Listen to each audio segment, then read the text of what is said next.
Labai įdomi istorija prieš kelias minutės apie duris. Gal gali pakartot? Žinoma, tai reiškia, kai mes kalbame apie garso izoliaciją, ten daug dalykų, tas, kas yra lemia, ir vienas iš jų tai yra sandarumas. Reiškia, netgi nedidelį, kaip jūs ir klausėte, reiškia, nedidelis nesandarumas arba plyšys turi nepaprastai didelį įtaką. Ir jeigu, tą, ką aš paminėjau pavyzdį, kad jeigu, sakykime, turime duris ir yra rakto skylutė, tai jeigu durų garso izoliacinės savybės nėra didelės, tai tos rakto skylės įtaka bus tikrai nedidelė.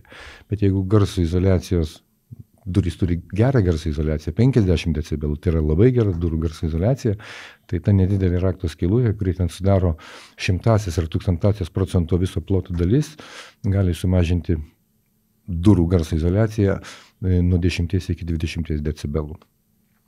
Ir tą, ką mes kalbėjom, aš tikrai kalbant apie garsą, nesiūlyčiau naudoti procentų, tai gali labai klaidinti. Žmogus 10 decibelų garso pasikeitimą suvokia kaip dvigubą garso pasikeitimą. Tai jeigu kalbėsime apie procentus, tai gali būti vaizdas iš tikrųjų iškreiptas. Tai gerai, normalus kalbėjimas kiek yra decibelų? Sakykime, biure kažkur tai yra apie 60-65 decibelai. Tai jeigu mes taip žiūrėsime, transporto triukšmas gali siekti 80 decibelų, tai yra labai daug, plojimai apie iki 80 decibelų, kūdikio verksmas 82-83 decibelai, tai yra pakankamai dideli skaičiai. Tai yra truputį skirtingi dalykai. Kai aš paminėjau, kad ten triukšmas ar ten, reiškia, plojimai ir ten kūdikio verksmas yra, tai yra triukšmo šaltinio skleidžiamas garsas. Kai mes kalbam apie pertvaras, mes turime vienparametrį garso izoliavimo rodiklį. Nereikia suprasti taip, kad jeigu pertvara yra, sakykime, 60 decibelų, sienos yra 80 decibelų, tai mes sumažinsime triukšmo lygį 60 decibelų. Taip nėra. Tai yra tiesiog priimta įvertinti garso izoliacinius rodiklius ir nustatyti reikalavimai, kokio garso izoliacijos turi būti atitinkama atitvara, kad būtų pasiektos tam tikros akustinio komforto klasės. Nes visas mūsų šitos pertvaros reikalavimai tai yra pagrįsti sociologiniais matavimais. Lietuvoje yra nustatytos 5 akustinio komforto klasės, minimaliai RC, ir jeigu kalbam, sakykime, apie vidaus atitvaras, reikalavimas yra 55 decibelai, tai nereiškia, kad jūs nieko negirdėsite. Tai reiškia tiesiog, kad 60% žmonių šitą garso izoliaciją bus priimtina.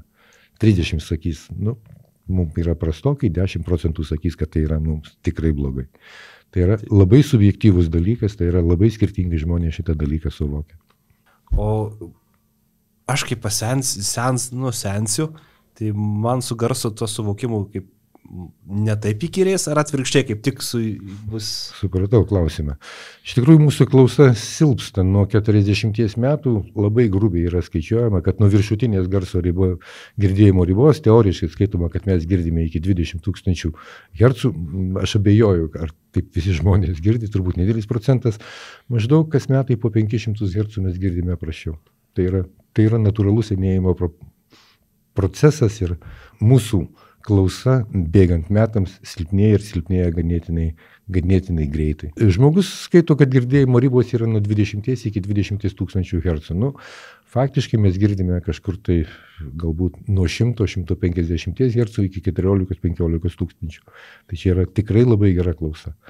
O reiškia, senstant, šitas girdėjimo ribos mūsų traukiasi. O kalbu apie žemą, būtent apie tą bosą. Apie bosą mes irgi labai skirtingai suvokiam, kadangi mes labai skirtingai girdime skirtingo dažnio garsus. Tai yra, žemus garsus mes girdime žymiai blogiau. Palyginimui, sakykime, mes suvoksime 80 decibelų triukšmą prie 100 hercų, lygiai taip pat, kaip suvoksime prie 1000 hercų maždaug 50 decibelų triukšmo. Tai yra, žemus garsus mes girdime. Geriausiai mes girdime vidutinio ir aukštesnio dažnio garsus. Tai sakykime, girdėjimo ribos yra kažkur tai normaliai nuo 500 hercų iki 4000 hercų. Tai jeigu taip išėjant, jeigu kaimynai leidžia muziką, tas žemas girdisi, tai reiškia, jie klausosi žymiai garsiau negu iš tikrųjų. Ne visiškai taip yra. Dalykas yra tas, kad lygiai taip pat ir pertvaros. Reiškia, žemą dažnį jos kaip taisyklė izoliuoja žymiai blogiau. Tai reiškia, aukštus dažnius, grubiai tariant, mums paima nupjauna, tai yra izoliuoja, o žemas dažnis mes, reiškia, praeina ir mes jį dėl to ir girdime. Kartais sako, kad pasileido bumčiukus. Ne, nieko panašaus nėra. Jie klauso muziką normaliai, bet tiesiog mūsų garso izoliacinės konstrukcijos žemą dažnį žymiai blogiau izoliuoja. O tai kokios tos turi būti konstrukcijų detalės, kad žemą gerai nuimtų? Žemą garsą storos ir sunkios, arba daugiasluoksnės ir storos.